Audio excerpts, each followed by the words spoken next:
En este preciso momento, mientras medio Internet colapsa buscando supuestas ruinas alienígenas en la Luna o analizando estos videos borrosos de naves imposibles, hay una ingeniera argentina de 28 años entrenando para hacer historia. Y literal, está a punto de atarse a la punta de un cohete lleno de toneladas de combustible volátil. Exactamente. Va a ser historia real y lo más probable, lamentablemente, es que casi nadie esté prestando atención a su nombre. Es el punto ciego mediático definitivo.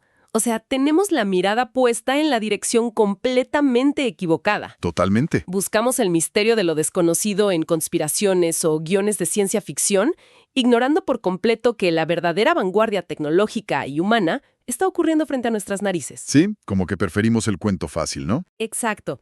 La realidad científica actual no necesita efectos especiales para ser asombrosa. Pero, pues, sí requiere un esfuerzo cognitivo que a veces los noticieros simplemente no quieren pedirle a la audiencia. Y precisamente por eso estamos aquí hoy. En esta inmersión a fondo vamos a desmenuzar un material sumamente peculiar y la verdad fascinante que nos llegó. Así es una joya.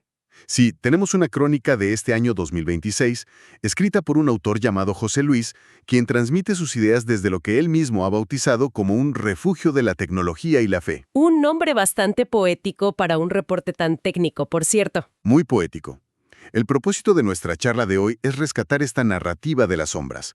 Vamos a conocer primero quién es esta heroína que desafía toda estadística. Luego nos meteremos de lleno en, digamos, las tuercas y tornillos de su brutal entrenamiento de supervivencia espacial. Que no es poca cosa. Para nada. Y finalmente, vamos a analizar el impacto biomédico y psicológico de su misión. El documento de José Luis es un ancla perfecta para esto, porque contrasta directamente esa obsesión cultural por lo fabricado con un hito monumental, que es la preparación de la primera astronauta argentina para llegar a la Estación Espacial Internacional. ¡Wow! Estamos hablando de la misión A01. Y lo que plantea la crónica es que la trayectoria de esta mujer es en sí misma un experimento de perseverancia. A ver, para entender la magnitud de hacia dónde va, pues tenemos que tener muy claro de dónde viene. Claro. Según los datos de la fuente, estamos hablando de Noel de Castro, 28 años, nacida en Salta, ingeniera biomédica egresada de una universidad pública. Y el autor utiliza un término que la verdad me dejó dando vueltas. La llama una semilla digital. Sí, esa metáfora es central en el texto. Lo fascinante aquí es que cuando José Luis habla de una semilla digital, está haciendo referencia a una generación que creció hiperconectada, pero que en el caso de Noel germinó en un entorno con recursos bastante limitados. Y eso lo cambia todo. Totalmente. Estudiar ingeniería en una universidad pública en América Latina implica muchas veces, pelear contra la falta de presupuesto, laboratorios que no siempre tienen la última tecnología y una burocracia súper pesada. Sí, es un maratón de obstáculos. Exacto. Que esa semilla haya logrado romper el asfalto y esté a punto de romper la atmósfera terrestre es una anomalía estadística gigantesca. A menudo buscamos héroes en libros o películas tipo Ridley Scott, pero ignoramos a estas heroínas silenciosas. Es como si fuera una verdadera protagonista de ciencia ficción, pero que camina entre nosotros. O sea, alguien que tomaba el transporte público para ir a rendir exámenes finales de cálculo y que ahora está aprendiendo a flotar en gravedad cero. ¡De locos! Te vuela la cabeza. Pero a ver, te lanzo la pregunta, porque a mí me frustra un poco este tema. ¿Por qué como sociedad nos cuesta tanto ver esto? O sea, ¿por qué la gente prefiere darle clic a una teoría de conspiración sobre ovnis en lugar de seguir el día a día de una ingeniera de 28 años rompiendo barreras históricas? Pues mira, no creo que sea solo una cuestión de pereza mental como a veces se asume. Hay un factor de gratificación instantánea muy fuerte. Ajá, a ver. El misterio de la ciencia ficción o la conspiración te ofrece una narrativa ya cerrada. Hay buenos, hay malos, hay un secreto oculto. Te da una inyección de dopamina sin exigirte absolutamente nada a cambio. Claro, es el consumo rápido. Exactamente. En cambio, entender el mérito de Noel requiere comprender qué hace una ingeniera biomédica o qué implica el acoplamiento orbital de una cápsula. La realidad tiene matices, es técnica, a veces es hasta árida. ¿Y requiere sentarse a leer? Sí. Lo que el autor intenta decirnos es que si hacemos el esfuerzo de cruzar esa barrera técnica, La historia de Noel es infinitamente más rica porque las consecuencias son tangibles. Bueno, vamos a desempacar esto. Crucemos esa barrera técnica entonces. Porque pasar de los pasillos de una universidad en Salta al espacio exterior no es solo sacar un boleto de avión y sentarse a esperar el despegue, ¿verdad? Para nada. El documento es muy enfático sobre el rigor de la misión AR-01. Y aquí tengo que admitir que mi cabeza suele irse a lo básico. Cuando leo entrenamiento de alto rendimiento, pues me imagino a alguien corriendo en una caminadora o en una de estas cámaras centrífugas soportando fuerzas G. Como en las películas. Exacto, como en las películas. Pero la crónica sugiere que es muchísimo más profundo que simplemente no desmayarse en el despeje. Absolutamente. De hecho, lo de las fuerzas G es casi el requisito de entrada mínimo, o sea, es lo básico. ¡Wow! El verdadero reto del que habla la fuente es la reconfiguración del cuerpo y el cerebro para un entorno donde las leyes de la física, tal como las percibimos intuitivamente aquí en la Tierra, dejan de aplicar. ¿Cómo es eso? Pues mira, en microgravedad, por ejemplo, el sentido del equilibrio que depende de tu oído interno se vuelve completamente inútil. El cerebro de repente recibe señales contradictorias.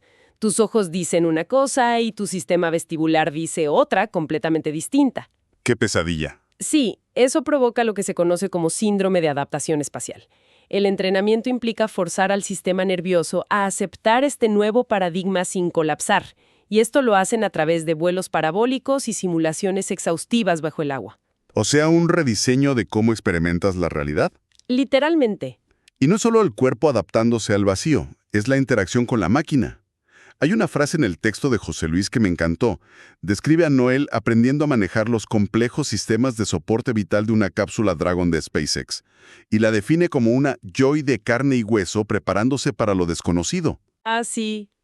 Esa es una referencia brillante a la cultura pop, específicamente a la película Blade Runner 2049. Claro. En la película, Joy es una inteligencia artificial, un holograma diseñado para hacer la interfaz perfecta, pero que anhela tener sustancia, ser real. Lo que hace el autor aquí es invertir completamente el concepto. Exacto, porque Noel es la sustancia, es un ser humano frágil, vulnerable, que tiene que fusionarse cognitivamente con una de las máquinas más frías, calculadoras y, digamos, letales jamás creadas por el hombre, que es la cápsula espacial. Así es. Tiene que volverse esa interfaz perfecta pero manteniendo su humanidad intacta. Y no olvidemos lo que significa operar los sistemas de soporte vital de una Dragon. O sea, no es presionar el botón de encendido y relajarte a escuchar música. Sí, no es un viaje en primera clase. Para nada. Estos sistemas controlan todo, desde la depuración del dióxido de carbono que exhalas hasta la presión atmosférica y el reciclaje del agua. Si un solo sensor falla, Noel tiene que entender la cascada de consecuencias mecánicas y biológicas en cuestión de segundos. A ver, quiero proponer una analogía para ilustrar esto, porque creo que a veces la gente se imagina las naves modernas de SpaceX como si fueran, no sé, autos de lujo, donde todo está automatizado. Sí, Tesla en el espacio. Ándale, justo. Y sí, hay mucha automatización, pero cuando las cosas salen mal, la computadora no te va a salvar. En ese momento, manejar la cápsula no es como conducir. Es más bien como convertirte en el sistema inmunológico y el médico de cabecera de una pequeña burbuja de metal. ¿Me gusta esa comparación? Es que allá afuera el vacío no perdona. Un pequeño error en la mezcla, Perfecto de que los verdaderos milagros no caen del cielo. sino que los construimos aquí abajo. Así es, los construimos aquí abajo para luego lanzarlos hacia allá arriba. Exactamente. Y justamente con eso en mente, quiero dejar a la audiencia con una última idea para que le den vueltas por su cuenta. Algo que de hecho va un paso más allá de lo que plantea la crónica original. A ver. Si estar 14 días flotando en el espacio, experimentando esa colisión entre la biología celular y la inmensidad del planeta, cambia irrevocablemente el cerebro de una científica, pues ¿qué va a pasar el día 15? Esa es la gran pregunta. ¿Qué pasará cuando Noel de Castro aterrice y traiga esa perspectiva de regreso a casa? ¿Podría ese reinicio de software cognitivo revolucionar no solo el futuro de la medicina espacial, sino la forma misma en que usamos la ingeniería biomédica para resolver los problemas de salud más urgentes aquí mismo en la tierra firme y en el país que la vio nacer? Te deja pensando, sin duda. Quizás el verdadero descubrimiento de la misión AR-01 no está en los datos que recoja en órbita, sino en cómo esa nueva mente humana decidirá transformar el mundo una vez que vuelva a sentir el peso de la gravedad.